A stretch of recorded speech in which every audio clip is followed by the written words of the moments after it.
بسم اللہ الرحمن الرحیم۔ السلام علیکم، میں ہوں علی اصغر اور آپ دیکھ رہے ہیں میرا یوٹیوب چینل۔ قرآن پاک کی گستاخی کے خلاف بڑا پروٹیسٹ تحریک لبیک کے بعد دعوت اسلامی کے اہم اعلان، اس ویڈیو میں ہم اسی کے متعلق بات کریں گے۔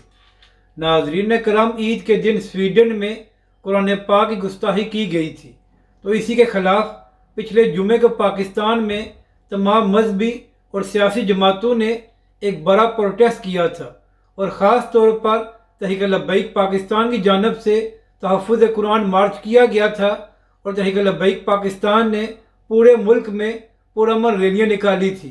اور کل بھی تحریک لبیک پاکستان کی جانب سے یہ اعلان کیا گیا ہے کہ تحریک لبیک پاکستان تمام صوبائی حلقوں کے اہم مقامات پر قرآن پاک کی تلاوت کرے گی، اور جو سویڈن میں قرآن پاک کی گستاخی کی گئی ہے اس کی بھی شدید مذمت کی جائے گی۔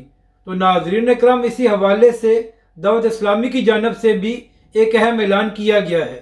امیر اہل سنت نے یہ اعلان کیا ہے کہ کل دعوت اسلامی پوری دنیا میں تلاوت قرآن پاک کا دن منائے گی، یعنی کہ ناظرین اکرام، ایک طرف کل تحریک لبیک پاکستان پورے ملک کے صوبائی حلقوں میں قرآن پاک پڑھے گی، اور دوسری جانب یہی اعلان دعوت اسلامی کی جانب سے بھی کیا گیا ہے۔